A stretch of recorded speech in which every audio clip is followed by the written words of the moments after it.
conversando, como ya habíamos dicho, con el ministro de Hacienda, Rodrigo Cerda. ¿Cómo está, ministro? Muy buenos días. Hola Álvaro, gracias por invitarme.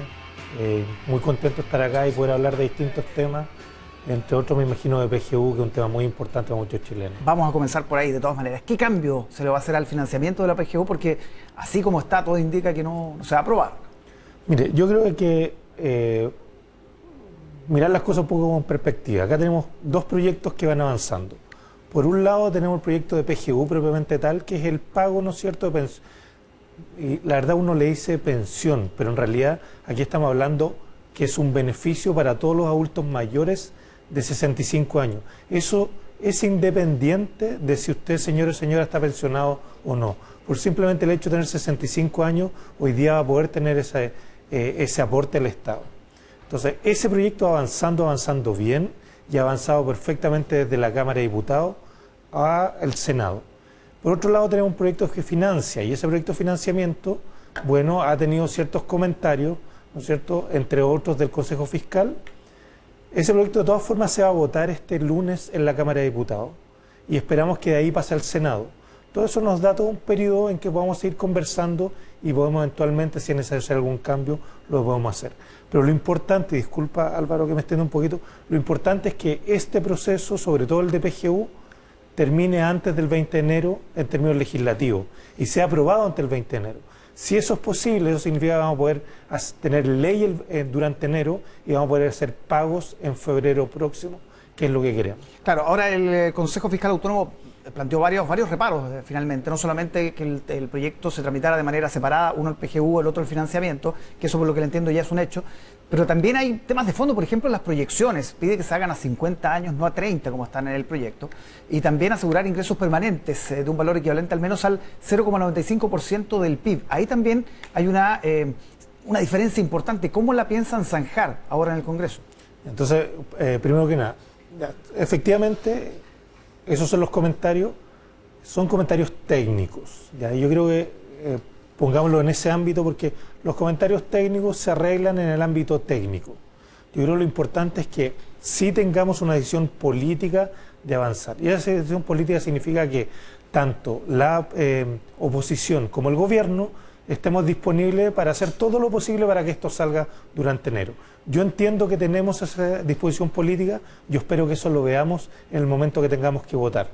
¿Por qué? Porque, bueno, la verdad, el tema de pensiones llevamos mucho tiempo tratando de avanzar. Hemos tenido una ley larga que partió en agosto de 2018, que lamentablemente no pudo avanzar. Después tuvo una ley corta, desde abril del año pasado tampoco pudo avanzar. Y este proyecto lo que hace es que recoge muchos consensos. ¿En qué sentido? Que vimos muchos de estos temas ya en las campañas presidenciales, desde el presidente electo Boric hasta José Antonio Kast. Entonces, si tenemos este consenso, tenemos que avanzar. Vamos al tema técnico. Entonces, por ejemplo, cuando nos hablan de proyecciones de 30 a 50 años, ningún problema. Obviamente lo vamos a hacer, lo vamos a mirar. Después nos dicen en términos de financiamiento, también fíjese que el Consejo Fiscal sí dice que también lo que es ocupar gastos que que estaban disponibles pero que no se iban a ocupar, sí, es otra fuente de financiamiento. Eso también está en nuestro proyecto. Lo que sí es el Consejo Fiscal es que hay un 0,1% del PIB que corresponde al 10% del financiamiento, que ellos preferirían que nosotros tuviéramos otra forma de financiarlo. Nosotros no estamos de acuerdo porque creemos que de todas formas ese 0,1 que hoy día viene del Fondo de Reserva de Pensiones es un fondo disponible y por lo tanto si tenemos esa plata podemos ocuparla, pero ¿sabe qué? Bueno, si conversar y buscar una solución alternativa a ese 10% del financiamiento destraba esto, bueno, estamos disponibles para hacerlo. Ministro, todo esto parte además por esta carta, ¿no?, de varios economistas, de Repeto, Rodrigo Valdés y otros que hablaban de una propuesta que no consideraba los desequilibrios fiscales que ya existen, ¿no?, considerando los años complejos que hemos vivido. Hay parte de toda esa polémica. ¿No se consideró, no hay una autocrítica respecto al proyecto original que origina esta carta de economistas de centro izquierda, es cierto, pero de distintas tendencias? Mire, siempre nosotros como en este caso a mí me toca ser como ministro de Hacienda, entendemos que tenemos que recibir críticas, las recibimos de la mejor forma posible y vamos a tratar de seguir avanzando en eso. Sí, lo que yo quisiera decir es que a las críticas yo lo que sí quisiera tener es alternativas de soluciones. Y lamentablemente ahí lo que generalmente se provocó fue que nos dijeron no avancemos con esto, dejémoslo para más adelante. Y nosotros lo que decimos es que las pensiones ya han demorado mucho en mejorarse.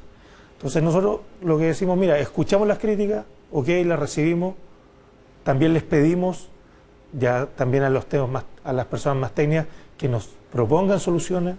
Nosotros vamos a estar disponibles para escuchar y una vez que escuchemos vamos a dialogar y vamos a llegar a acuerdos. Ministro, pero ¿cuál es la solución que ustedes proponen como gobierno? Bueno, considerando, ya nos dijo lo del 0,1 puede ser, lo de 30, 50 años también. ¿Cuáles son las otras soluciones? Por eso es lo que le digo. Nosotros estamos escuchando y a partir de eso nosotros vamos a ir a proponer soluciones donde al Congreso, que es donde corresponde, porque en ese momento es donde obviamente vamos a llegar a acuerdos y esos acuerdos van a destrabar esto y a permitir que avance. Sí, esta semana, ¿no? Tiene que ser antes de que se vote en la sala, ¿no? Esta semana es clave y es clave porque la verdad que la semana siguiente, o sea, la semana del 17 al 20, es donde ya tenemos que despacharlo para poder pagar en febrero.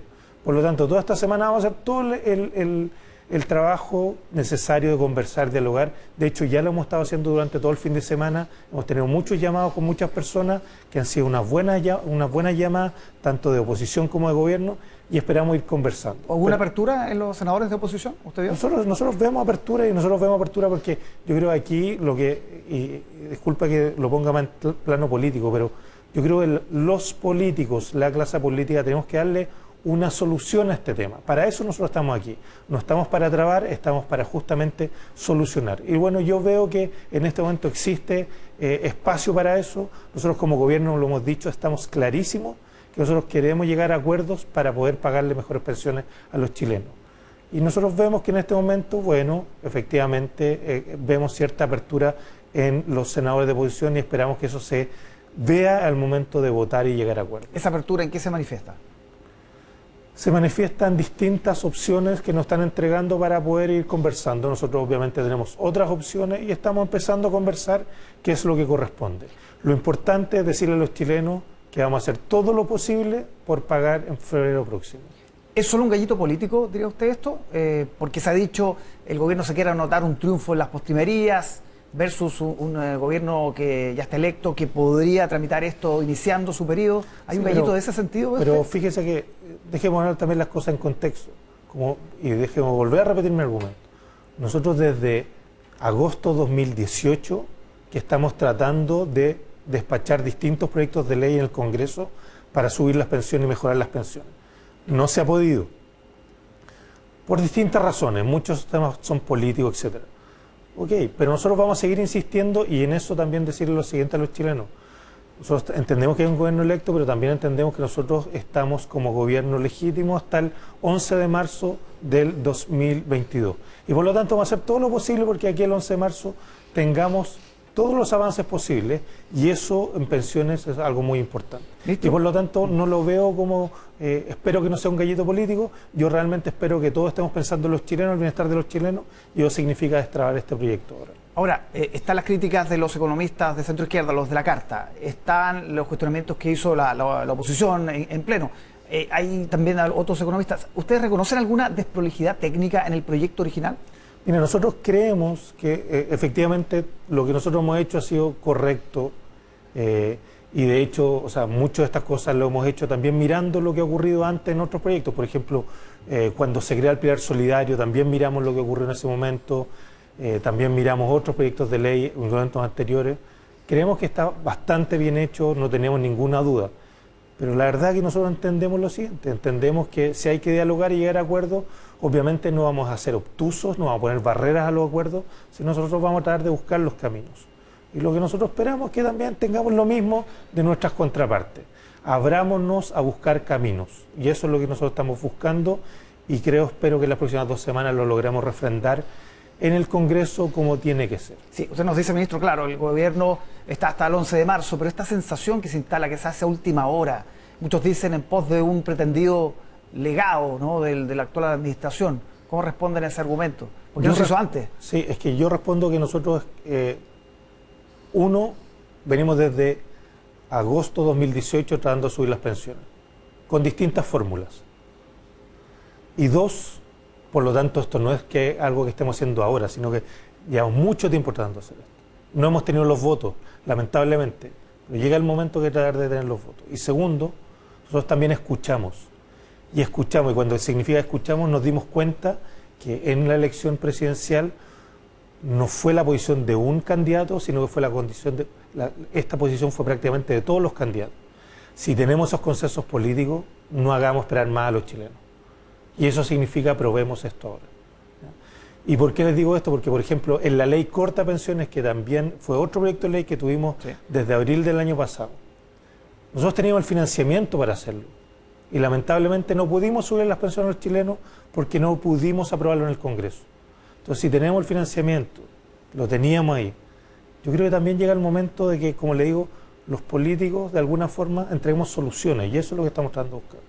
Si a nosotros nos dicen que la solución tal vez tenemos que cambiarlo en algo en la forma de financiamiento, de acuerdo, nosotros vamos a estar disponibles para eso, pero lo que queremos también es que obviamente nuestras contrapartes también estén en eso. Hasta ahora hemos visto buena recepción, esperamos que eso continúe. Ministro, lo quiero llevar a la reflexión más política en realidad, a ser ministro de Hacienda hoy.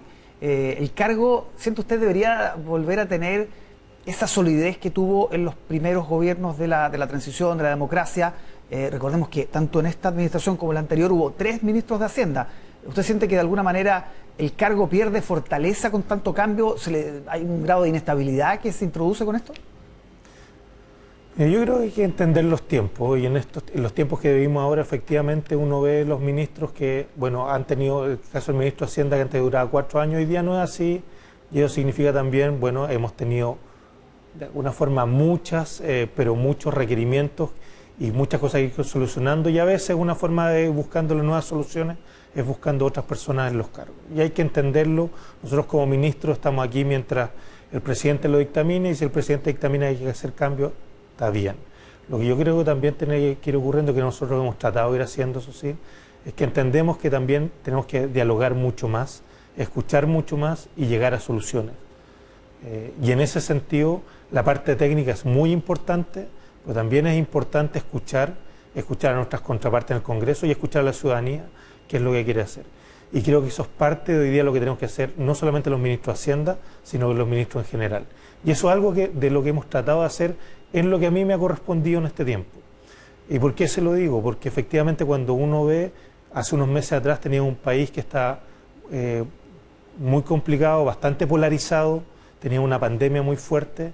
Hoy día lo que sentimos es que estamos entregando un país que ha avanzado mucho en el proceso de vacunación, pero también que está en recuperación económica, y también, ¿no es cierto?, que lo estamos entregando con bastante tranquilidad, donde las personas de alguna forma ven con mucha esperanza el futuro, y creo que a eso hemos tenido que contribuir, pero para eso hay que escuchar a las personas y hay que tratar de entregar soluciones, y soluciones que a veces son atípicas.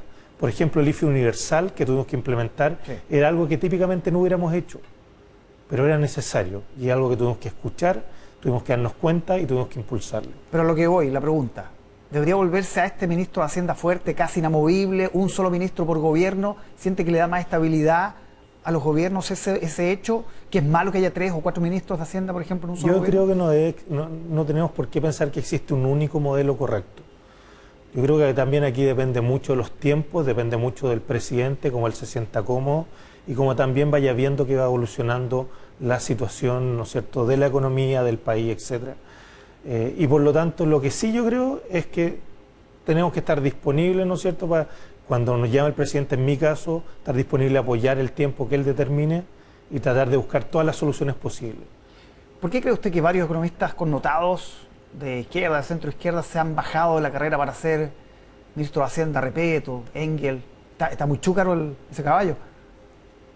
Mire, más allá de los casos en particular, yo creo que también hay que darle tranquilidad al presidente electo. Él tiene sus tiempos, él va a poder buscar a la mejor persona posible, espero que sea así, y eso es muy importante. Que algunas personas a veces no puedan tomar los cargos, bueno, cada uno tendrá su situación más personal, pero creo que hoy día la situación que enfrenta el país, venimos saliendo creo que bien de una situación de pandemia, de una situación de crisis social y crisis política importante.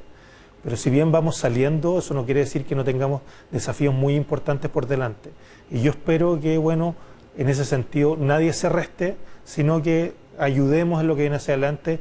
Yo espero que el presidente tenga el ministro de Hacienda que él quiera tener.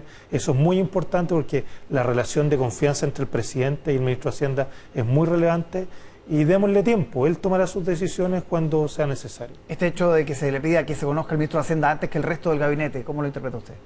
Mire, obviamente siempre hay personas que tienen sus opiniones, pero yo creo que respetemos los tiempos. ¿Qué significa eso? Hoy día nosotros tenemos un gobierno, que es el gobierno del presidente Piñera, que va a estar hasta el 11 de marzo, y el 11 de marzo va a entrar otro gobierno del presidente Boric, y que él entre con su mejor elenco. Y para eso él tiene sus tiempos, ¿ya? Yo creo que hemos ido logrando entre todos, sobre todo yo creo también obviamente desde el gobierno, de irle dando tranquilidad al país en este momento, y si estamos en esa situación, también una situación donde el presidente puede ir tomando, electo, puede ir tomando las decisiones que él vaya determinando en los momentos que vaya determinando. Sí. El país, lo único que le pido al país es que ojalá confíe en nosotros como gobierno saliente y también en el gobierno que entra. Inflación, un IPC anual de 7,2% que conocimos esta semana, ¿es inevitable o necesario, decía usted, un alza de tasas? ¿A qué tenemos que esperar de eso? Sí, entonces, mire, déjeme partir un poquito más atrás. Efectivamente nos preocupa el tema de la inflación y nos preocupa porque esto afecta a las personas, lo tenemos clarísimo. Y eso significa que cuando uno va, ¿no es cierto?, a poner gasolina, uno sabe que la gasolina, la 93, por ejemplo, hoy día está en promedio por arriba de los 1.000 pesos. Sí. Uno sabe que si va ¿no es cierto?, al supermercado, el litro de leche puede estar a 800 pesos, ¿no es cierto?, el kilo de pan en muchas partes está a 1.500 pesos. Obviamente que eso no afecta la carne, ¿no es cierto? Uno va a ver la carne y depende del corte, ¿no es cierto? Pero obviamente hoy día kilo de carne por lo menos está entre 7.000 y 12.000 pesos. Son precios altos. Entonces, obviamente eso nos preocupa, ¿ya? Y esto lo venimos diciendo hace tiempo atrás, ¿ya? Y entonces yo quisiera explicar un poco por qué ocurre un poco eso, ¿no es cierto? Y por qué yo hablé del tema de las tasas. Entonces, por ejemplo, cuando uno habla mucho de gasolina y habla mucho de carne, hay que darse cuenta que esos son productos importados, la gran mayoría. Y eso significa que el tipo de cambio nos afecta y nos afecta mucho. Cuando el tipo de cambio está alto, obviamente eso va a significar que los precios van a estar muy altos.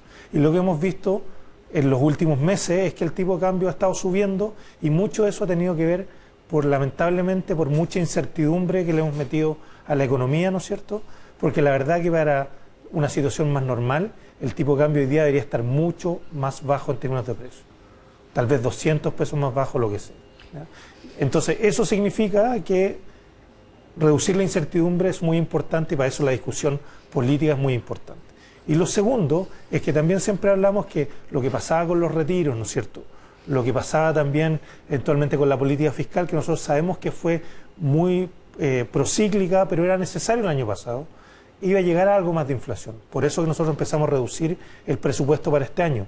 Y por eso que sabemos también que el Banco Central, yo obviamente sé que es autónomo, etcétera, pero hay que decir a los chilenos que efectivamente el alza de tasas es necesario justamente para controlar un poco lo que es la demanda agregada. Tenemos que controlar el tipo de cambio con mejores políticas y política económica donde no polaricemos tanto la discusión, eso nos va a llevar a un tipo de cambio más bajo, pero también tenemos que tratar de controlar la demanda agregada y para eso nosotros estamos tratando de ayudar a través de un presupuesto que hoy día por primera vez en años está con una ejecución que va a ser negativa respecto al año anterior, pero es necesario. Y también vamos a que ver que una alza de tasa de interés, porque lamentablemente si esto no ocurre, la inflación ha mostrado ser un problema que puede ser muy persistente. Por lo tanto, tenemos que atacarla ahora y tratar de que empiece a bajar lo antes posible. ¿Siente usted, ministro, que se le perdió el miedo a la inflación? Como no ha sido un tema en los últimos 20 años, como que ya los efectos no se han visto, ¿se le perdió el miedo?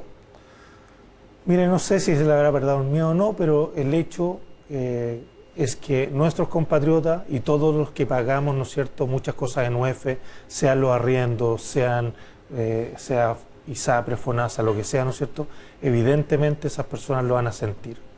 Y desde ese punto de vista, mi mensaje a estas personas es que tenemos que hacer este ajuste que es con algo mayores tasas de interés, con menos gasto fiscal, ¿no es cierto?, y ojalá con menos tipo de cambio. Este es un ajuste que tenemos que hacerlo, y si no lo hacemos, la verdad que después va a ser mucho más complicado hacerlo. ¿Hasta dónde aguantan las tasas? ¿Subirlas hasta cuándo? Eso es parte, mire, yo ahí, la verdad que eso es la parte de la autonomía del Banco Central, yo no me quiero meter ahí. Sí tengo que decirle a los chilenos que esto es parte del proceso que tiene que ocurrir naturalmente para que la inflación no sea un problema en el mediano plazo.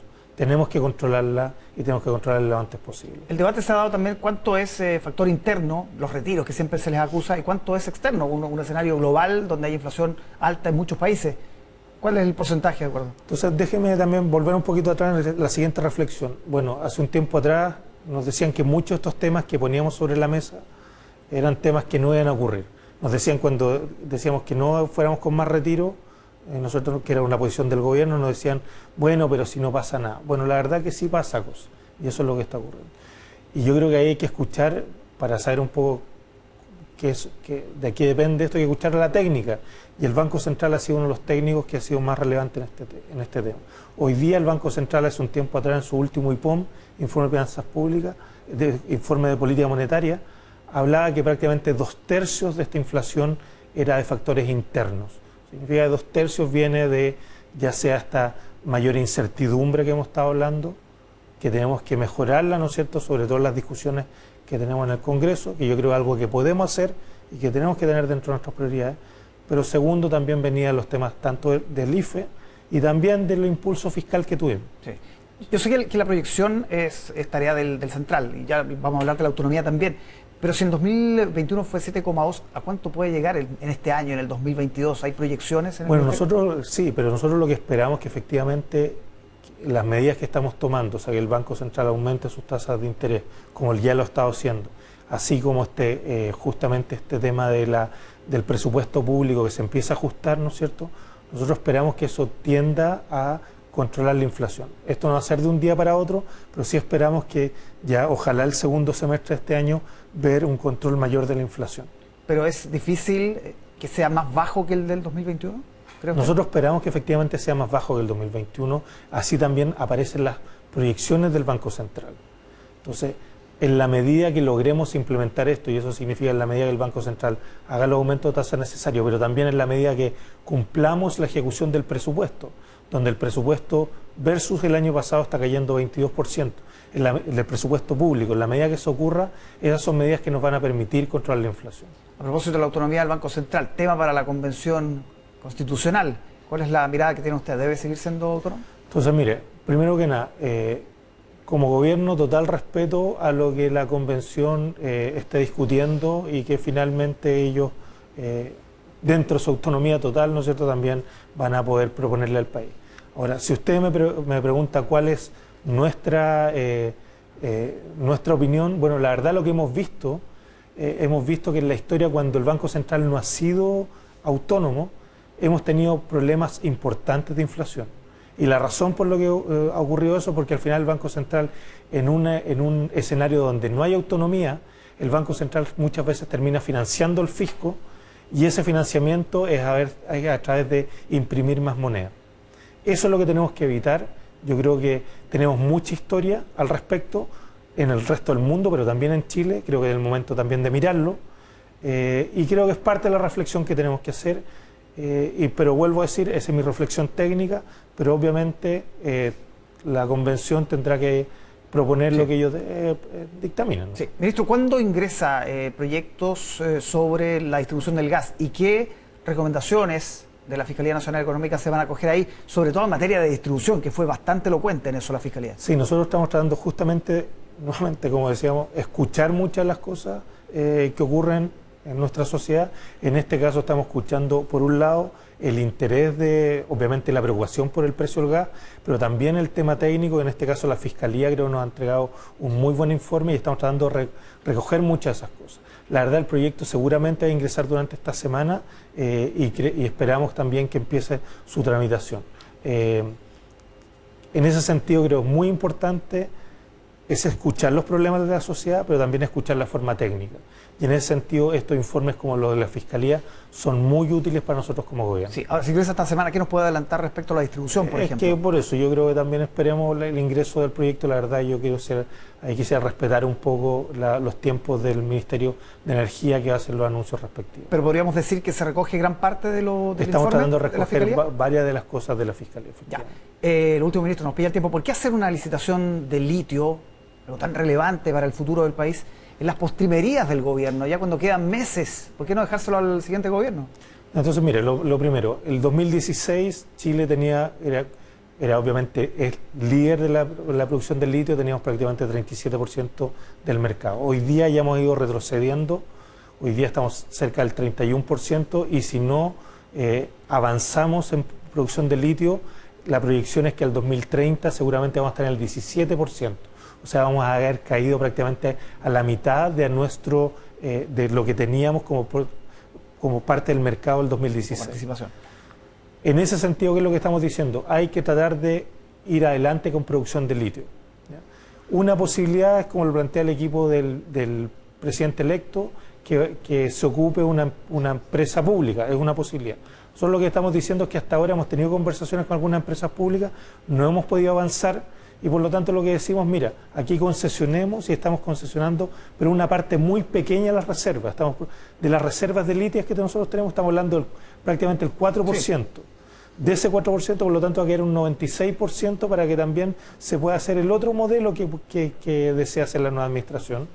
Y lo otro que hay que tener claro, en estas licitaciones el litio es de los chilenos, aquí está solamente la posibilidad de producir este litio, pero el litio va a seguir siendo los chilenos, vamos a seguir cobrando impuestos y eso va a significar que vamos a tener una recaudación fiscal muy importante también los próximos años al respecto. Ministro, pero que sea el 4%, ¿por qué amarrarlo ahora? No dejárselo al próximo gobierno. Es que esto la verdad que no es un amarre, déjeme ponerlo también de esta otra forma, Álvaro. Estos son procesos largos. Y este proceso hace mucho tiempo que llevamos impulsándolo. Hay que hacer bases de licitación, hay que buscar interesados, etcétera.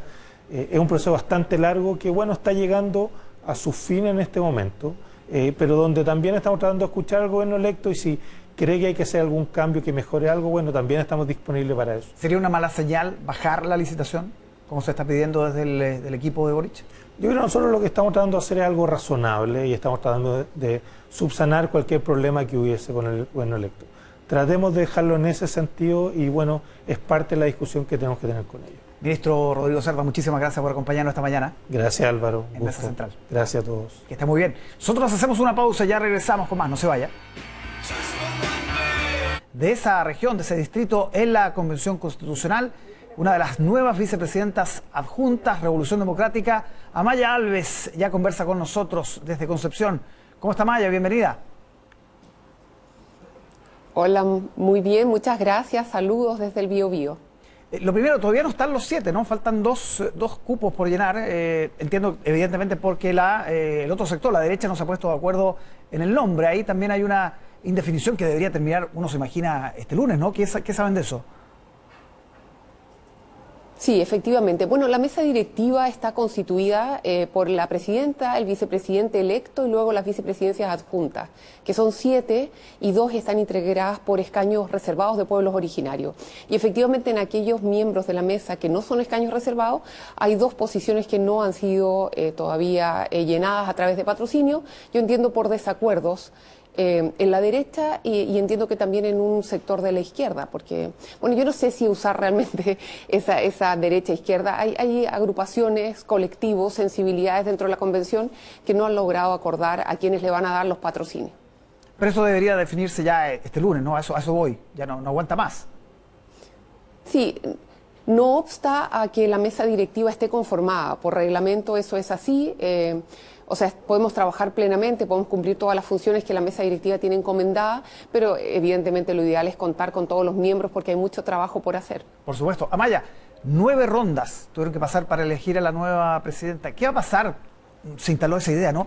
Cuando entremos a los temas de fondo, ¿va a ser incluso más difícil llegar a los 2/3? ¿Cuál es la mirada que tiene usted respecto a lo que pasó esta semana con la elección principalmente de la presidenta? Sí, saben, yo no creo que es homologable, yo no creo que podemos ver con los mismos ojos la elección de una persona que representa a una colectividad para efectos de la dirección de la Convención Constitucional, del debate constituyente que vamos a tener a propósito de la creación de normas constitucionales. Yo pienso que va a depender mucho de la temática. Creo que en muchos ámbitos va a haber un amplio consenso, un amplio acuerdo. Estoy pensando, por ejemplo, en el derecho humano al agua y al saneamiento, a la necesidad de incorporar ese derecho dentro del catálogo de derechos fundamentales. Yo no creo que haya ni un debate en torno a ideas centrales de modificación de, por así denominarlo, el paradigma constitucional. Sí, de todas maneras hubo visiones encontradas porque, por ejemplo, el vicepresidente Jaime Baza, el ex vicepresidente, dijo, lo que pasa es que esta es una democracia real que no estamos acostumbrados a ver en la última parte de nuestra historia.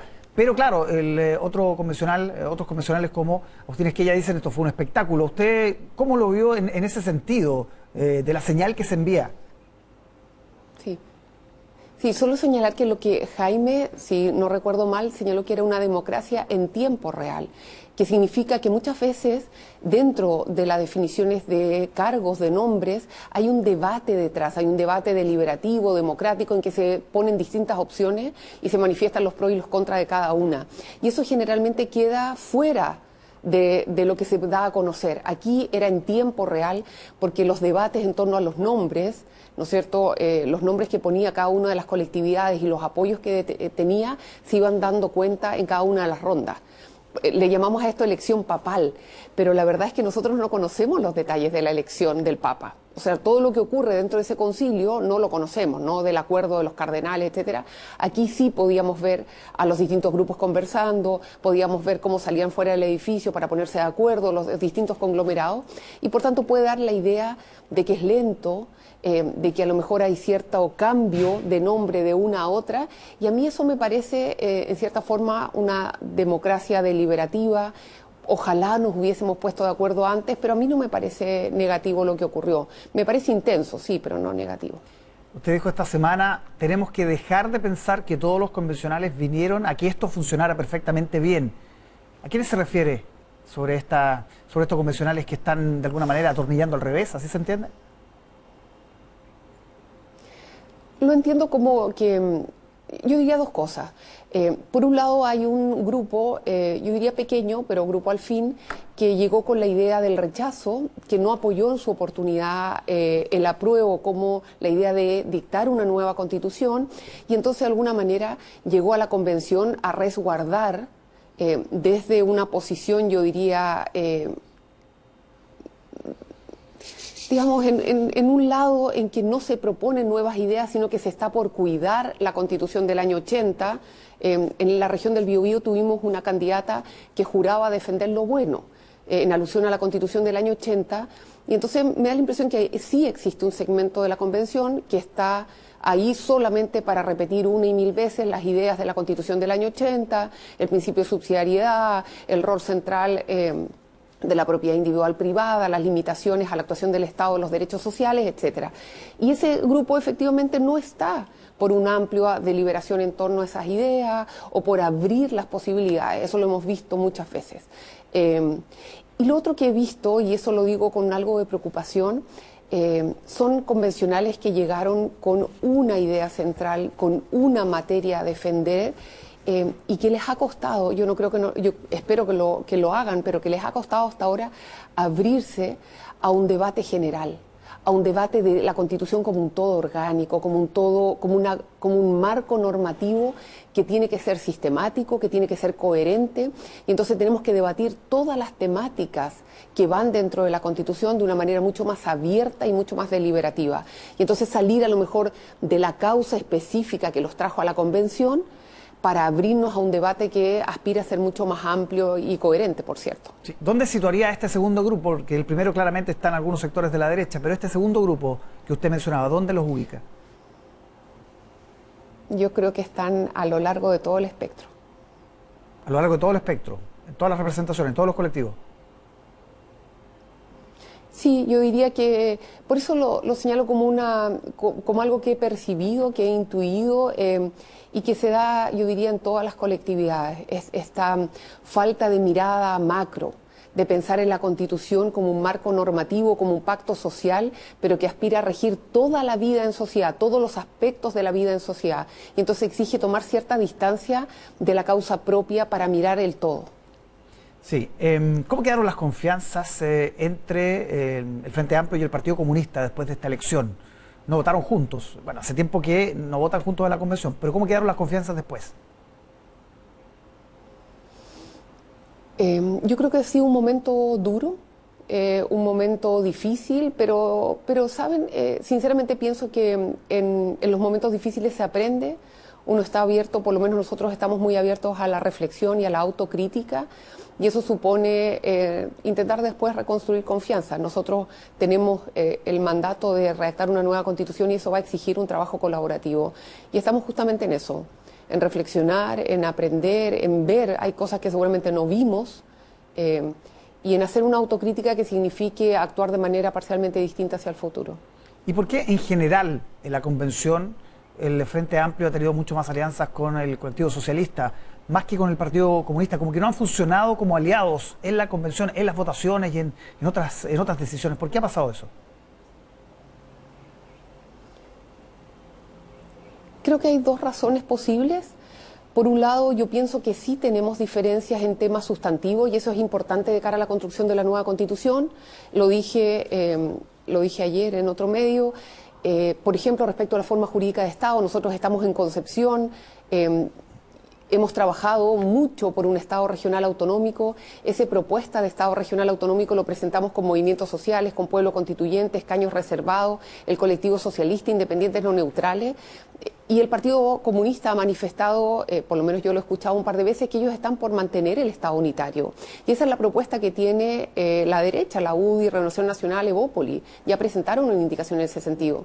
Y entonces ahí hay una diferencia de fondo. Nosotros estamos trabajando por un Estado regional, por un Estado que le entregue potestades reales a las regiones, no solo políticas, sino que también fiscales. Y entonces me parece que ahí hay una diferencia para trabajar con aquellos colectivos con los cuales se tiene cercanía. Y por otro lado, seguramente ha faltado diálogo, ha faltado trabajo conjunto, crear espacios de confianza. Lo dije también, las alianzas no se decretan, se trabajan, se crean. Sí. Ahora, ¿siente usted que estas diferencias en la convención afectan a Apruebo Dignidad fuera de la convención? ¿Afectan a un pacto que todavía, que asume en marzo, digamos, el gobierno? Sí, yo espero que no. Yo espero sinceramente que no. Es un gobierno que aún no se ha iniciado y que tiene tan altas expectativas y tanto apoyo. Yo estoy segura que el presidente electo, Gabriel Boric, está en plena sintonía con el trabajo que estamos haciendo en la Convención Constitucional. Ha señalado que va a respetar su autonomía y eso, por supuesto, que nos parece muy bien. No, la verdad es que no estimo que debiera afectar en ningún sentido y por el contrario, creo que estamos haciendo lo posible para revertir esas distancias y esas diferencias. ¿Siente que impacta la formación del nuevo gabinete? Y aprovecho de preguntarle, ¿cómo ha visto ese proceso, ¿no?, que entra en semanas claves? El presidente electo dijo antes del 22 de enero. La verdad es que no, tampoco tengo ninguna información. Yo en ese sentido soy una simple ciudadana. Tengo cierta... En el fondo me estoy concentrando muy duro en la creación de normas constitucionales, en mi rol como convencional. Yo soy académica, soy profesora en la Universidad de Concepción. Mi trabajo es la redacción de norma constitucional y a eso estoy 100% abocada. Así que la verdad es que desconozco los detalles del modo como se está conformando el gabinete y estoy segura que están trabajando en ello las mejores personas y que nos van a ofrecer, esperamos, un magnífico conjunto de personas generosas dispuestas a trabajar por construir un Chile parcialmente distinto al que tenemos hoy. Sí, vuelvo a la respuesta anterior, Amaya, respecto a las diferencias. Usted planteaba un punto específico ahí respecto a la concepción del Estado unitaria o con más presencia regional o más protagonismo de las regiones, de las provincias, de los territorios.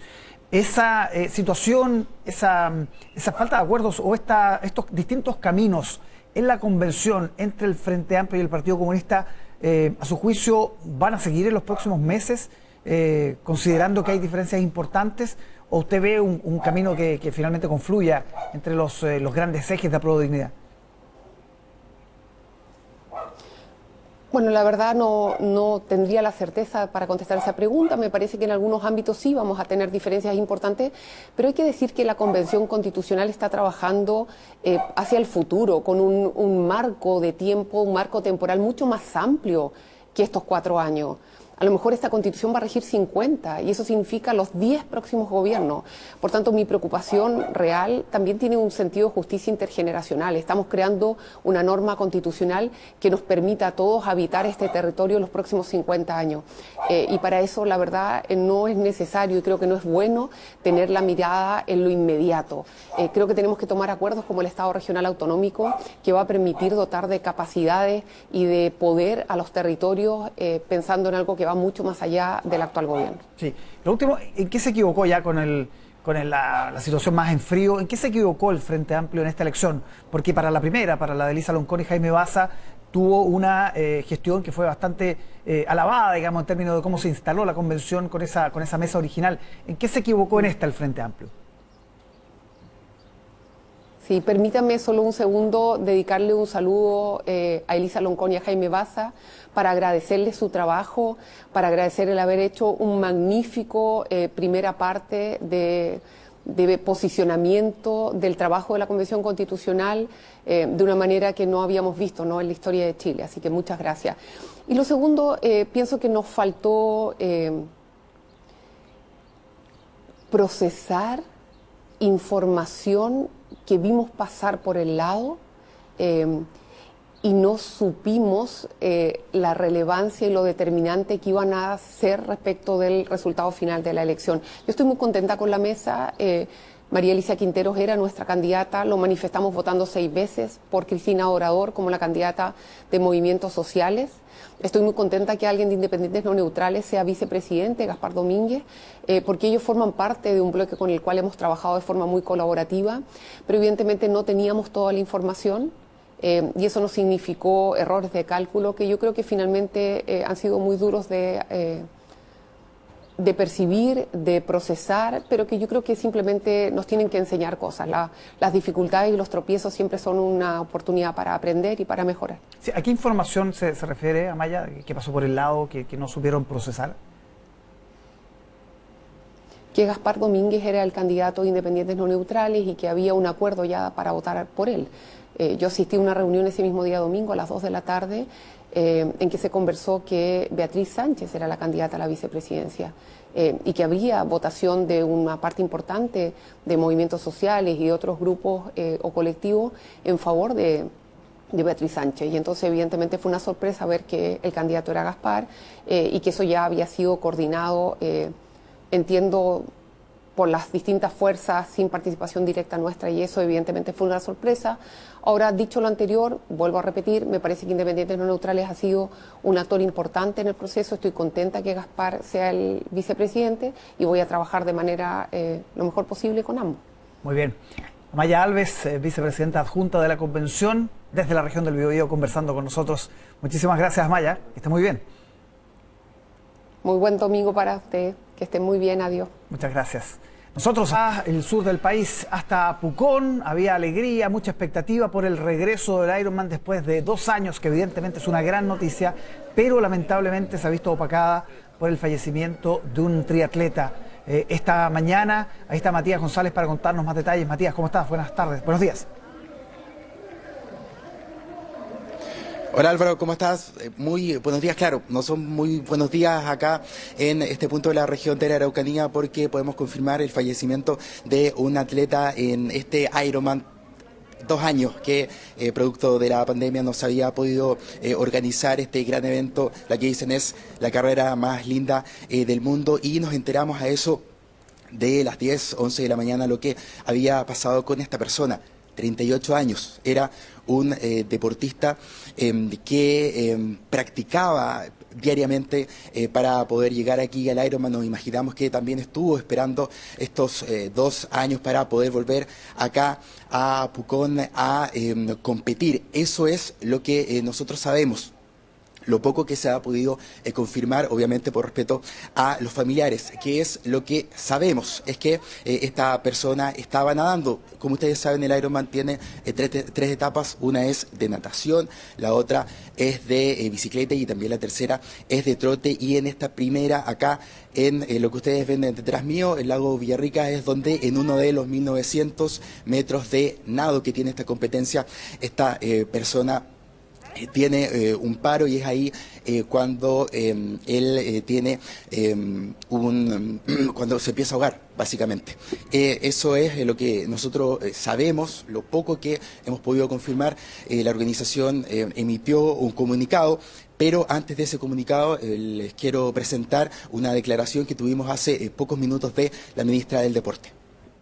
Como Ministerio del Deporte y sobre todo por respeto a las familias, del deportista, esperando la comunicación oficial de la propia organización con los partes médicos respectivos, y siempre uno va a lamentar, pero no queremos ahondar más porque creemos que no corresponde entregar información desde el Ministerio del Deporte, corresponde a la organización y sobre todo por respeto a las familias y también a la preocupación de familias de los otros deportistas que siguen en competencia.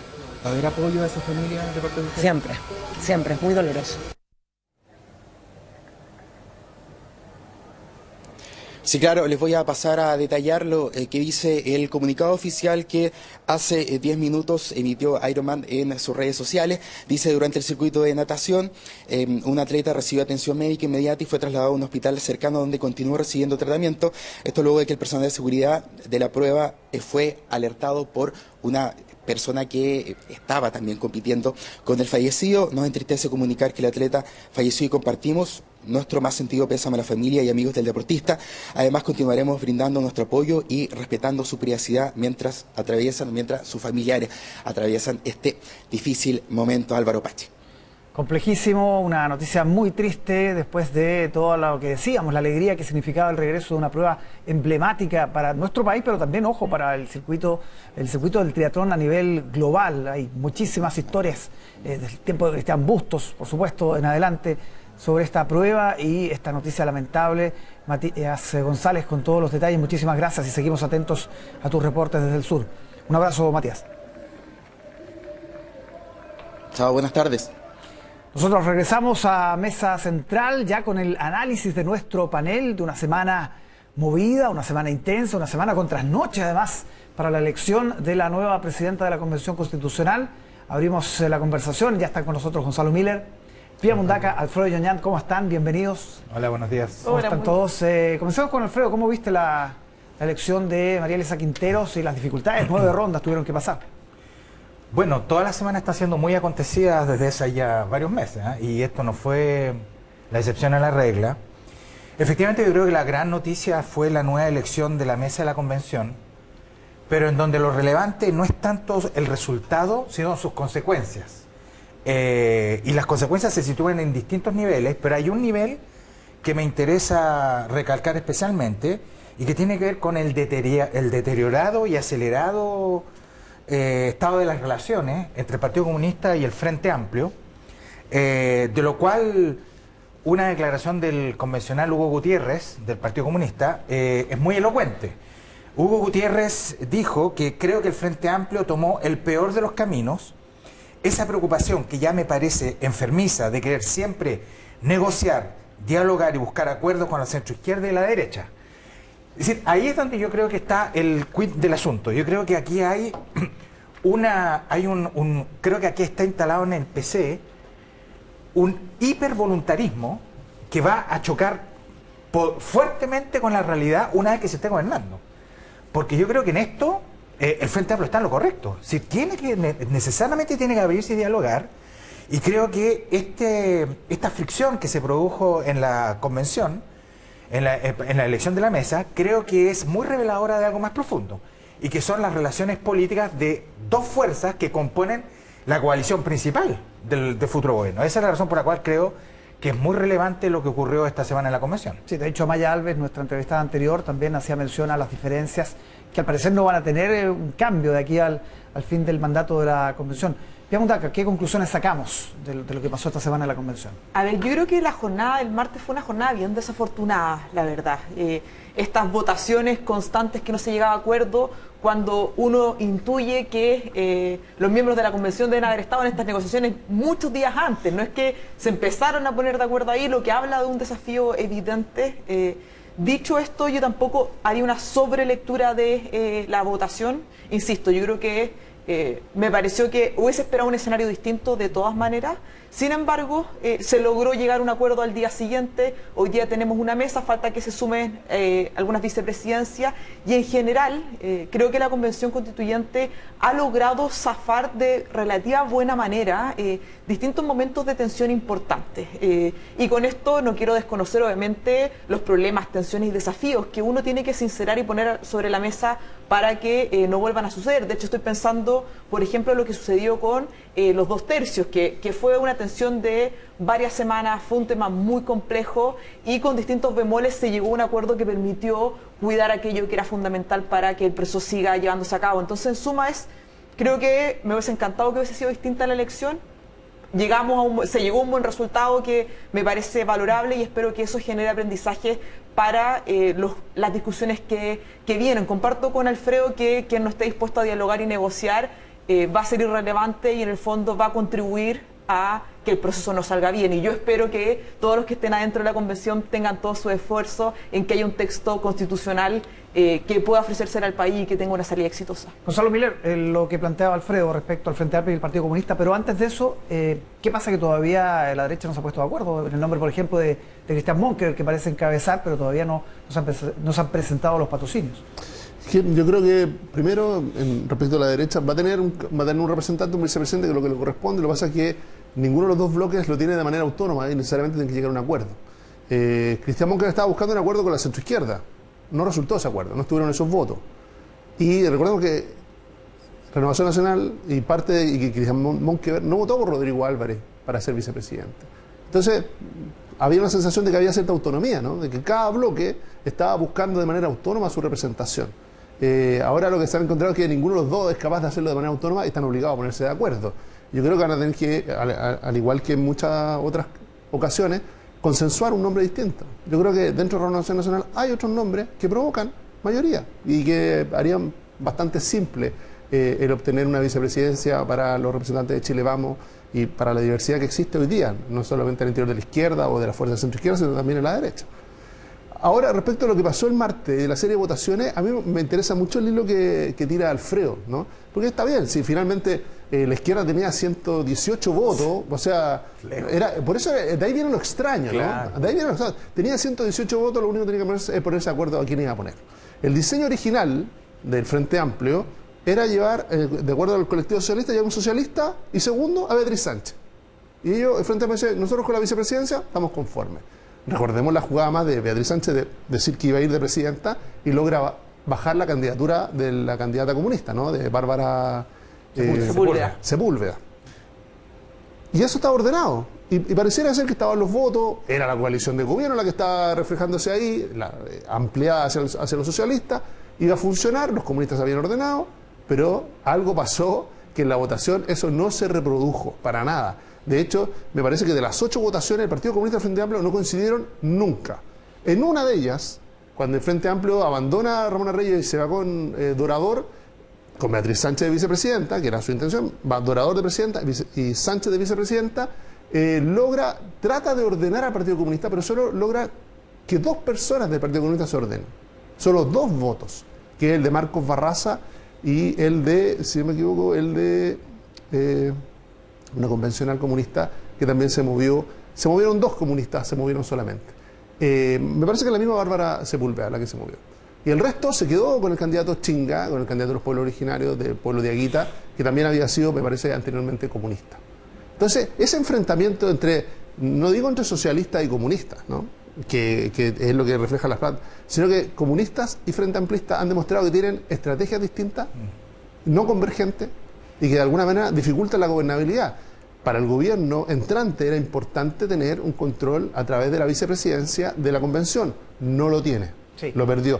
Y fue tal el desorden de las votaciones y la cantidad de nombres además que terminó circulando, que terminó, la verdad, una lista, al igual que quizá como la elección presidencial, bastante inesperada, ¿no? Porque fue un acuerdo entre independientes no neutrales que logra instalar un vicepresidente y las fuerzas de los movimientos sociales a través de Quintero, ¿no? Que es la persona que va a presidir la convención. Ahí se probó una alianza que era inesperada, pero con los votos del Partido Comunista. Ahora, lo que dicen en la convención es que esto responde a una dinámica distinta, un microclima distinta de la convención, que no debería ser necesariamente un reflejo de lo que pase en el futuro gobierno de Apruebo de Dignidad. Me tomo también de lo que decías al principio, Alfredo, cómo impacta en un momento donde, por ejemplo, el presidente Boric presidente electo, está formando su gabinete. Los próximos 14 días van a ser los últimos que tiene para formar este nuevo gabinete. ¿Cómo impacta esto? Bueno, es evidente que la convención es un órgano autónomo y eso no está en discusión. Pero es también evidente constatar que la discrepancia que se produjo entre el Partido Comunista y el Frente Amplio es una discrepancia que afecta a los dos socios principales del futuro gobierno. Por lo tanto, es bien imposible negarse a ver algún tipo de relación a escala de las relaciones entre partidos en el próximo gobierno. Yo no digo que eso vaya a pasar, pero evidentemente que aquí hay una alarma, una voz de alerta muy importante que se impuso y que no deja de ser impresionante, porque hay algo más profundo acá. Creo que aquí hay concepciones distintas de lo que gobernar quiere decir. Yo veo acá al Partido Comunista sin ningún... con escaso realismo, si ustedes prefieren. Y si hay escaso realismo, lo que predomina, por lo tanto, es la fuerza de la voluntad, lo cual está muy bien en sí mismo, eso es un atributo y un valor. Pero hay un momento en que la realidad se va a imponer. Y yo me temo que si esta relación difícil entre comunistas y frente amplistas se reproduce a escala del gobierno, cosa que espero que no ocurra, a mí me parece que se va a hacer muy difícil el trabajo propiamente legislativo. Vale decir que aquí inevitablemente va a haber que conversar con la derecha. Esto no es un problema de gustos, de voluntades. El Senado, la derecha chilena tiene el 50% del Senado, partamos conversando por ahí. Sí, ahí parte todo. Y la Cámara de Diputados, la representación de la derecha, ojo, sin binominal, es una fuerza extraordinariamente relevante.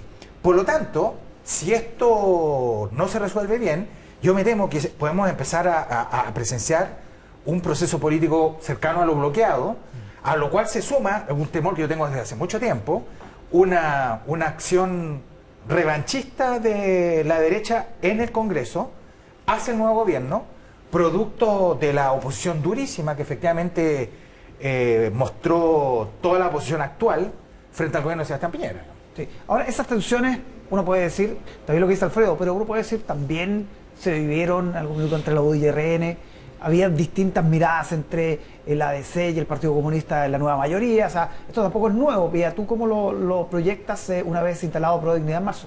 Las tensiones no son un patrimonio exclusivo de Pro Dignidad en ningún sentido. Estoy de acuerdo contigo, y la experiencia de nuestra historia democrática lo muestra en distintos temas que han sido tensión dentro de, por ejemplo, las votaciones del Parlamento. Pero yo espero que lo que pasó esta semana sea una alerta y un llamado a atención de ciertas cosas que tienen que superarse para un buen funcionamiento. Y además hacerse cargo de la expectativa que ha generado el nuevo ciclo político que va a ir nuestro país a contar de marzo. Hay muchas expectativas de los cambios que pueden haber, de los desafíos que aún no hemos enfrentado y que la pandemia un poco congeló y que hay que retomar con celeridad y responsabilidad, pero todas esas expectativas no van a ser enfrentadas, no van a ser bien respondidas si es que no ocurre una articulación, una conversación y el logro de acuerdos bastante más amplios que los de Pro Dignidad. Entonces uno dice, bueno, si es que adentro de Pro Dignidad hay dificultades, cuando esto se vaya extrapolando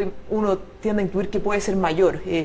Me gustaría quedarme en el bloque que van a capitalizar el aprendizaje esta semana y que lo que viene va a lograr superar aquello. Yo leía ayer la entrevista a la convencional Constanza Schoenhout que señalaba que hubo aseveraciones de parte del Partido Comunista durante la semana bastante excesivas, algunas son las que mencionaba Alfredo, ahora la convencional Amaya Álvarez también lo señaló. Ahí hay un aprendizaje propio de la coalición que por el bien de el futuro de nuestro país espero que se superen. Gonzalo, las diferencias que se ha visto en la convención en la derecha, la imposibilidad todavía de tener un candidato a vicepresidente, ¿pueden replicarse en este nuevo Congreso con esta nueva fuerza que es Republicanos, que tenía originalmente, bueno, eran 15, ya se han salido varios, pero Leonidas Romero de RN vino a reforzar, así que el número más o menos se mantiene?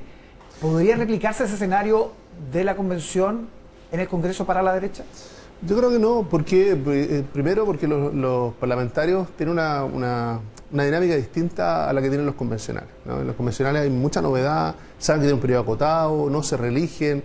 En cambio los parlamentarios tienen una cohabitación mucho más profunda. Ahora hay una nueva realidad a la derecha, sin duda, ¿no? La irrupción de Republicanos marca eso, una identidad distinta. parte de lo que decía Alfredo, la voluntad es la política de la identidad. La convención está muy marcada por las políticas de la identidad, y cuando para ti lo más importante de tu identidad es lo que dificulta los acuerdos, es lo que dificulta votar por otro distinto, ¿no? Porque tengo que votar solamente por aquellos que están en mi misma tecla. Ahora sí, el Frente Amplio y la derrota que tuvo, porque quedó fuera de la mesa de la convención, yo creo que eso es sustantivo, ¿no? Esa derrota va a tener réplica en lo que va a ser la conformación del gabinete. Hay un aprendizaje. ¿Ah? Se vio un comportamiento del Partido Comunista en estas dos alas, ¿no? Comunistas que estuvieron dispuestos a ceder frente al gobierno y comunistas que no estuvieron dispuestos a ceder frente al gobierno, sino que se mantuvieron en la política de identidad. Al momento de conformar su gabinete, el presidente Boric va a tener que ver qué tipo de comunistas es el que va a integrar finalmente. Comunistas que son cercanos a él y van a ser leales a él. Los más jóvenes. O aquellos que se van a mantener cercanos al partido, ¿no? Y por lo tanto que le pueden provocar una derrota como la que le provocó la convención. Si finalmente quedar fuera de la mesa de la convención para el nuevo gobierno, yo creo que es una derrota muy dura y que recién se está masticando. Capítulo aparte, lo que tiene que ver con el colectivo socialista que había alcanzado un acuerdo con el Frente Amplio, que no se respetó finalmente. ¿Por qué? El propio gobierno está proponiendo a Carol Cariola para presidir la Cámara de Diputados. ¿Ah? Y resulta que la Pro Dignidad no tiene los votos para presidir la Cámara de Diputados. A Pro Dignidad no los tiene. Necesariamente necesitan los de nuevo pacto social o lo que era la exconcertación. Y resulta que ahí van a decir, bueno, los comunistas provocaron un desastre, una derrota en la convención, ¿por qué nosotros les vamos a dar la presidencia de la Cámara de Diputados? El gabinete, la presidencia de la Cámara de Diputados, yo creo que son 2 capítulos más de una teleserie que vamos a tener en función de cómo se logra amalgamar, ¿no es cierto? Yo creo que la elección logró algo. Logró, quizá como hace mucho tiempo, que todas las izquierdas generaran una unidad en torno a Gabriel Boric. Yo no digo que eso se quebró, esa identidad se quebró en la convención, pero se ve más frágil, sin duda que se ve más frágil. Sí, hablemos algo de la nueva dupla, ¿no? De la nueva mesa de la convención, María Elisa Quinteros y de Gaspar Domínguez, con un perfil parecido entre ellos, vienen del mundo de la salud, distinto al tándem al que estábamos acostumbrados de Elisa Loncón con Jaime Baza, el poder simbólico de ella principalmente, la expertise técnica de él. ¿Qué podemos esperar de esta nueva mesa de Quinteros y Domínguez? Bueno, esa es la gran incógnita en esto. Parte de la perplejidad de lo que ha ocurrido es que quienes van a liderar la convención son personas que son ajenas a los partidos políticos, digamos.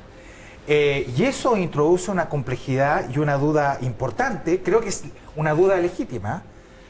¿Por qué? Porque la primera parte de la convención, esta es la elección política que hay que sacar, la primera parte de la convención giró en torno a una coalición epicéntrica conformada por el colectivo socialista, el Frente Amplio, Independientes No Neutrales. Ese era el epicentro de la convención. Pueblo originario. ¿Cómo? Pueblo originario. Pueblo originario. Pero Elisa Loncón.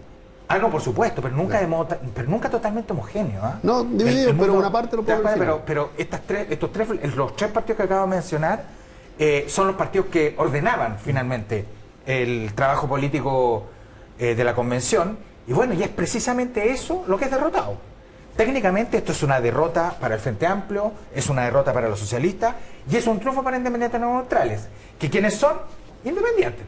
Es realmente paradojal lo que aquí está ocurriendo, porque resulta que este protagonismo de los independientes va a ser infinitamente menor en la futura Cámara de Diputados y en el Senado. Esos son 2 cámaras conformadas predominantemente por partidos o por personas elegidas en cupos de partido. Sí. Por lo tanto, realmente a la pregunta que tú me haces y nos haces, Álvaro, soy francamente incapaz de responder. No tengo los recursos para decir esto va a funcionar bien, espero, o esta cuestión va a introducir una complejidad adicional, no lo sé. Ahora, los independientes mostraron su fuerza. Ojo que el futuro gabinete tiene que tener un componente independiente importante, lo ha dicho el presidente. Mujeres, gente de regiones, independientes, tiene que estar dentro del mix, de los criterios. ¿Cómo van a liderar 2 independientes, en este caso con Independientes No Neutrales, una convención que se ha vuelto a ratos tan difícil de manejar, ¿no? Sí, voy a contestar tu pregunta, pero antes quería clarificar algo que dijo, sumarme a algunos puntos de lo que dijo Gonzalo recién respecto a el llevar las tensiones propias de la negociación de la presidencia y la vicepresidencia a la Cámara de Diputados y el caso específico de Carol Cariola. El acuerdo entre el Frente Amplio y el colectivo socialista se quiebra en cuanto a su apoyo a la candidata que ellos tenían para ser presidenta de la convención por una subestimación de antecedentes muy relevantes que estaban sobre la mesa. No es que yo creo que a mí me frustró viéndolo desde mi casa por televisión de que se hubiese subestimado algo que era de público conocimiento, pero creo que era acertado en cuanto a cuidar la convención, hacer un cambio de esos nombres. Y creo que trasladar las tensiones de la convención hacia el Congreso tiene varias dificultades por lo mismo que señalaba Alfredo, porque la composición de la convención y el funcionamiento de esta tiene lógicas muy distintas, sobre todo porque la Cámara vamos a tener bancadas de partido, todo eso no está en la convención y eso tiene aspectos positivos, pero también varios desafíos que tendrán que superar para que esto vaya caminando. Sobre cómo van a funcionar, no lo sé, esperaría que la mejor manera, por el bien del proceso, creo que hay desafíos evidentes en la segunda parte de la convención, primero, y ellos lo han dicho de forma muy reiterada estos últimos días, el desafío comunicacional, cómo se logra llevar lo que está pasando en la convención a la ciudadanía, no al grupo hiperpolitizado que estamos siguiendo la negociación con el canal puesto, porque ese no puede ser el foco en ningún sentido. Y obviamente la discusión política interna, que es una discusión política que permita llegar a los acuerdos de 2/3 del articulado, un desafío externo y uno interno muy, muy potente. Solo quiero destacar la señal de que me pareció muy positiva que María Elisa Quintero sale electa en primera vuelta en la segunda jornada con el voto de un convencional de Renovación Nacional que había sido parte de la comisión de reglamentos que ella lideró en la primera etapa cuando estábamos definiendo las reglas, y él además sale a decir, bueno, destaca su inteligencia, su capacidad de diálogo, aspectos que me parecen fundamentales para la segunda parte que se inicia estos días. Sí. Yo creo que eso último que menciona Pía, quizás le dio el toque de incertidumbre y el error grande de cálculo, ¿no? Cuando decide el Frente Amplio levantar una candidatura independiente de Quintero y todos decían por qué todos apostaban a que no iba a llegar a la meta, si no le daban los votos. Cuando se contaban los votos, pues a eso estaban dedicados los convencionales largamente, ¿no? El día martes y miércoles a contar votos, no llegaba. Y resulta que llegó con un voto inesperado, que fue el de Luciano Silva, el convencional de la 8ª región, de la región del Biobío, y que le dio el justo el 78. No nos olvidemos de una cosa. El vicepresidente también, creo. Yo creo que también llegó muy con parecido, un voto de se repitió exactamente lo mismo. Dentro de los votos, esa es una mayoría que igual es frágil, porque a diferencia de la mayoría anterior, no es una mayoría, como le decía Alfredo, orgánica. Aquí hubo una mayoría circunstancial. Básicamente hay algunos que votaron por derrotar al Frente Amplio, votaron por Quintero para derrotar al Frente Amplio, básicamente, ¿no? Esa es su motivación. Cuando uno ve las fotos de los convencionales comunistas celebrando, yo miré que se había ganado algún comunista, no ganó ningún comunista, y entiendo que Quintero tampoco es cercana al Partido Comunista, sino que es solamente un vehículo para poder derrotar la opción del Frente Amplio. Difícil la relación cuando se celebran ese tipo de cosas en la convivencia. Cortito antes de irnos a la tanda, cada uno, evaluación de la gestión de Elisa Loncón y Jaime Baza. No, yo creo que finalmente fue una gestión muy difícil porque el proceso es muy complejo.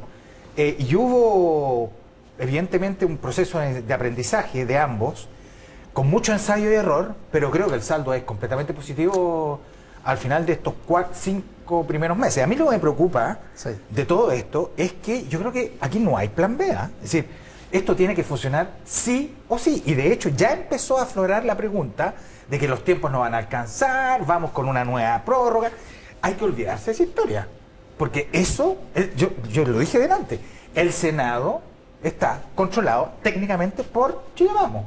Por lo tanto, yo no sé de dónde de verdad tienen que mentalizarse todos los convencionales, todos, de que este trabajo termina el 4 de julio. Sí. Bien, la evaluación de... Hace un tiempo le escuché a un convencional que el inicio de la convención era como empezar una sala de clases sin que nadie sepa quién es el profesor, cuáles son las reglas, qué asignatura, nada. Y yo creo que eso refleja el desafío en el cual se enfrentó Elisa Loncón y Jaime Baza, y creo además que ellos tenían aptitudes necesarias para esta primera parte. Me parece que cumplieron con el objetivo y con la difícil tarea que era de ponerle borde y echar a andar algo que no sabíamos qué límites tenía, pero para esta segunda etapa yo creo que fue bien positivo pensar en nuevos liderazgos también. Gonzalo. Yo creo que ahí nos tocó una etapa muy compleja, que es la instalación de algo nuevo, ¿no? Siempre va a ser muy complejo, pero la verdad yo creo que llegaron al debe en varias cosas. ¿ah? Hay cosas que de lo positivo están recalcadas El acá, reglamento. pero en el debe está que ellos fueron parte de un diseño, ¿no? De postergar toda la discusión de fondo post elección presidencial. Y resulta que ese diseño ahora quedó en manos de otras personas. Entonces, cuando Jaime Baza aseguraba, como aseguró hasta el cansancio, de que a junio llegaba sin ningún problema con la nueva constitución, no es lo que se le escucha hoy día a la nueva mesa directiva. Yo creo que esa diferencia entre aquellos que quieren discutir ampliamente la nueva constitución y aquellos que quieren votarla, porque lo que hizo la mesa anterior básicamente fue impedir cualquier discusión, sino solamente establecer mecanismos de votación y por tanto imposiciones de mayoría, va a cambiar radicalmente con la nueva mesa. Yo creo que ahí la conversación sobre si va a haber un nuevo plazo es muy distinta con esta mesa que con la mesa que tenía Loncón y Baza. Sí, conversamos en la semana con Gaspar Domínguez, el vicepresidente, y dijo, no, los plazos están y tenemos que ajustarnos a eso. Lo refuerza la entrevista hoy día Lo también. refuerza también en una entrevista en el Mercurio. Con los cambios que se requieren hacer, pero también con las negociaciones políticas, lado y lado, ¿ah? Porque también, de alguna manera, esto ha llegado a este punto porque la centroizquierda dio los votos en la Cámara de Diputados para que avanzara algo que el Frente Amplio quería frenar, congelar de alguna manera para poder negociar. Alfredo Lloñant, ¿cómo ves el avance de esta pensión garantizada universal? Sí, no, yo creo que la centroizquierda estuvo en lo correcto de hacer avanzar el proyecto. Entre otras cosas porque es un proyecto de demasiado sentido para las personas. Y ya este proyecto tiene características de, si no de urgencia, claramente de emergencia. ¿Por qué? Porque aquí hay un sector muy importante de la población que está jubilando ahora y muchas de esas personas están jubilando con nada. Ya es baja el monto de esta pensión garantizada universal de 180.000 pesos. La meta del nuevo gobierno es de 250 al término del gobierno de Boric, razón por la cual creo que al haber aprobado o al haber dado el vamos a este primer proyecto, creo que se gana tiempo, objetivamente, y se progresa. Sí, es un típico gesto político y legislativo que te permite dar un paso, pero no es el paso final, evidentemente, porque la otra alternativa es no dar ninguno. Es como evidente que eso es mantener el statu quo y perder técnicamente tiempo. Creo que fue lo correcto. Fue lo correcto. Ahora, el financiamiento está difícil, tanto que son proyectos separados, nos confirmaba el ministro, y es ahí donde tal vez se hace hace falta una autocrítica. Le preguntamos varias veces si él consideraba que había desprolijidades desde el punto de vista formal, técnico. ¿Qué pasó? ¿Por qué esto también se presenta en las postrimerías con la mirada de IPIA? Mire, yo comparto que el proyecto de la pensión garantizada universal es un proyecto sentido, urgente, que además tenía apoyo político en todos los candidatos presidenciales. El tema de las pensiones, lo hemos hablado muchas veces acá, es una deuda frustradísima en su respuesta, pero lograrlo no puede hacer a cualquier costo. Y en eso el financiamiento de una política tan importante como esta tiene que estar clarificado sobre la mesa. Y hace un par de semanas se inició esta discusión de que varios economistas pusieron sobre la mesa que el proyecto no tenía financiamiento y que además eran dos proyectos separados. En aquel momento el Ejecutivo señaló que el proyecto sí estaba financiado. Hay que señalar que el proyecto tiene 3 fuentes de financiamiento. Y frente a esta tensión de quienes, de los técnicos que decían no tiene el financiamiento, no hay claridades, y la autoridad, el Ejecutivo que decía sí está, algunos senadores plantean la duda y consultan al Consejo Fiscal Autónomo, que su nombre lo señala, es un organismo autónomo de características consultivas y técnicas. No estamos hablando de una institución política para sacar un poco esta opinión desde ahí. Y el Consejo Fiscal Autónomo el día jueves por la tarde publica su evaluación, que no es un juicio político sobre si está bien o está mal hacer la pensión garantizada universal, sino que analiza las 3 fuentes de financiamiento. Sí, ahí plantea varios reparos. Y ahí plantea varios reparos. Respecto a las exenciones tributarias, dice esto está ok, pero le pide a la autoridad finalmente que el proyecto de exenciones tenga su aplicabilidad al momento que se empiece a otorgar la pensión finalmente, para que el gasto esté asociado al financiamiento. Respecto a lo del presupuesto, de incorporarlo, el Consejo Fiscal Autónomo dice, mira, ok, pero gastos de largo plazo tienen que estar asociados a ingresos de largo plazo. Y en este caso el ingreso es de mediano plazo, porque el presupuesto que plantea el gobierno hasta el año 2026. Y en la tercera fuente de financiamiento, que respecta al fondo de pensiones, dice acá hay que buscar una nueva fuente de financiamiento.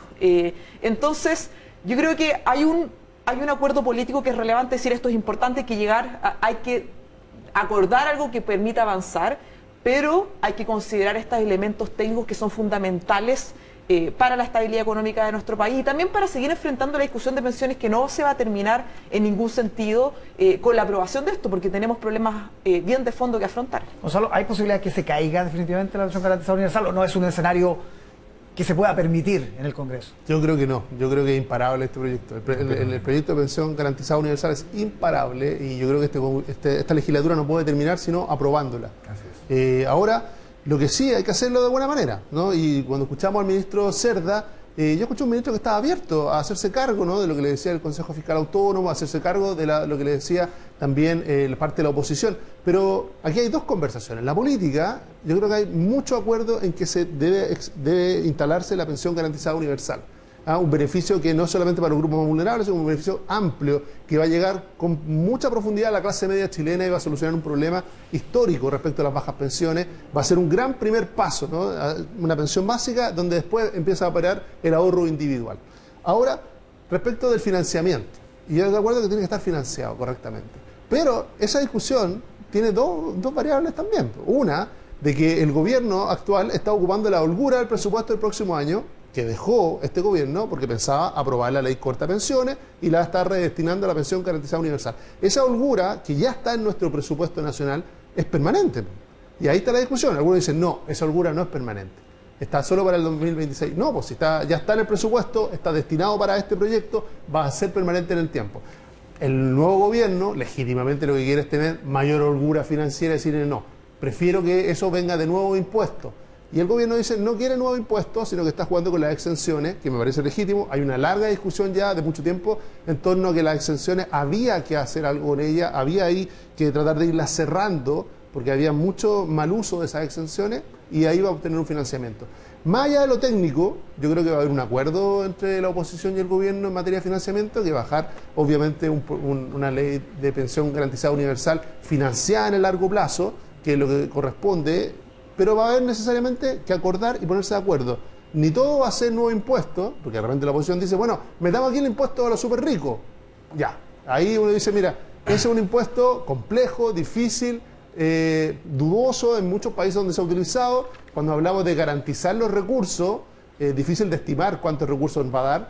Y segundo, lo que hace es de alguna manera entorpecer la posibilidad de que estas pensiones, que es lo que ha movilizado a todos, ¿no?, que estas pensiones se estén pagando en febrero de este año. Pregunta que levanta el dedo, tiene. Sí, solo comentar que la principal alerta del Consejo Fiscal Autónomo es respecto a, no el presupuesto, que tiene ahí un asterisco, es respecto al fondo de reserva, que es pasarlo de 0,2 del PIB a 0,1, y el Consejo Fiscal Autónomo lo que propone desde un inicio es que se realice un estudio actuarial que permita evaluar la sustentabilidad del fondo de pensiones para no involucrarnos en gastos permanentes que no van a poder ser financiados. Yo creo que esa es la principal tensión. Yo escuché la entrevista del ministro de Hacienda y me parece muy importante su disponibilidad para lograr los acuerdos que permitan que esta propuesta avance, insisto, con el financiamiento que requiere para que suceda. Sí, Alfredo, ¿no hay un gallito político de fondo en el sentido de no darle un triunfo en las postrimerías, en los descuentos prácticamente del partido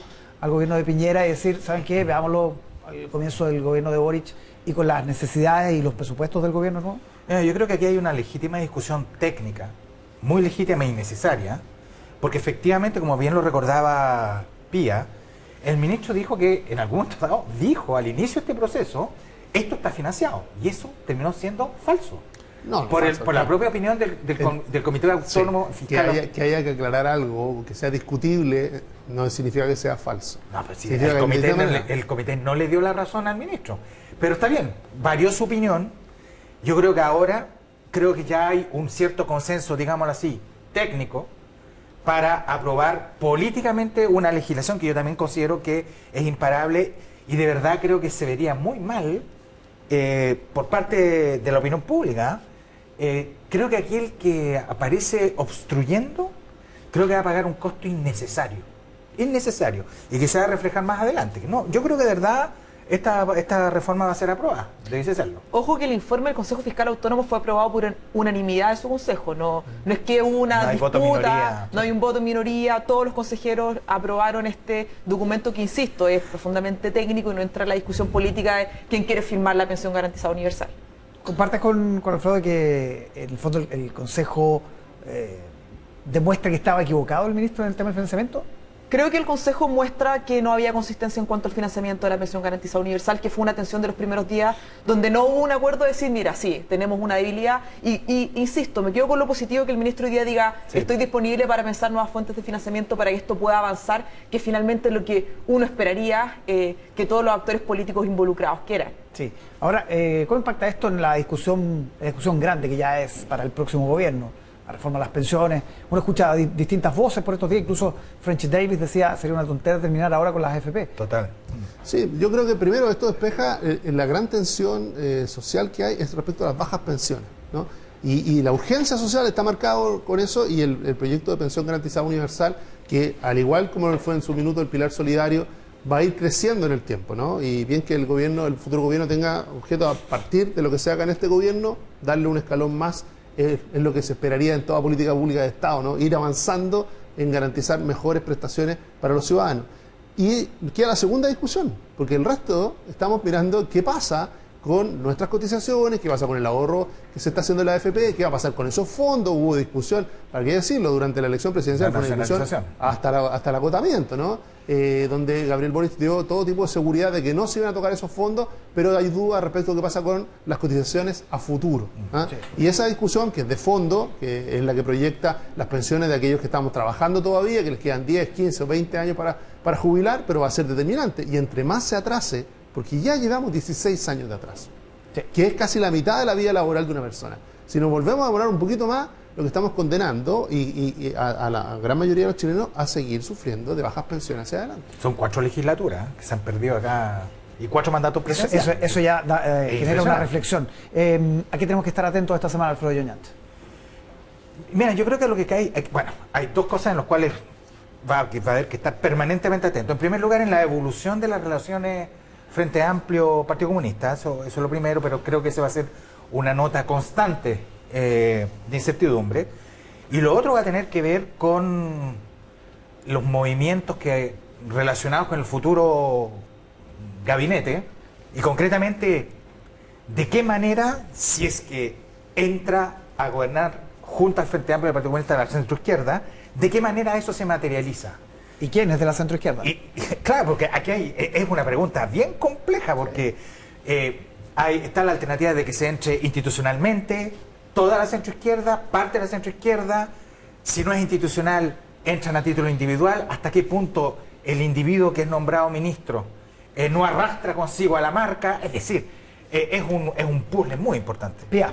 Yo me quedaría con el funcionamiento de esta nueva mesa directiva de la convención y con el proceso asociado de la discusión de normas. El verano va a ser muy intenso en la convención, entonces hay que ver cómo arranca, y también sumaría cómo vamos a lograr financiar de manera muy responsable una política tan sentida como la pensión garantizada universal. Yo creo que va a ser tema esta semana también. Gonzalo Miller, ¿dónde está el foco esta semana? Yo creo que la pensión garantizada universal, y segundo, hacerse cargo de una conversación que va a seguir presente durante varios meses, lamentablemente, que es la de la inflación, ¿no? La pasamos muy rápido, el 7,2%, el 0,8% de diciembre, letal para muchas familias.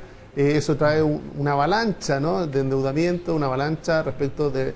Y esa conversación en materia económica de incertidumbre va a ser clave también en la conformación del nuevo gabinete. Uno de los nombres que se espera con ansia, ¿no?, y que todos observando los pasillos de la moneda chica, es qué pasa con el Ministerio de Hacienda del próximo gobierno. Sí, pidió tranquilidad Rodrigo Cerda en la entrevista de hoy día. Y la evolución de la pandemia. También, con muchísimos casos de desatada en Europa. Sí, no, y acá en Chile también creciendo a un ritmo acelerado.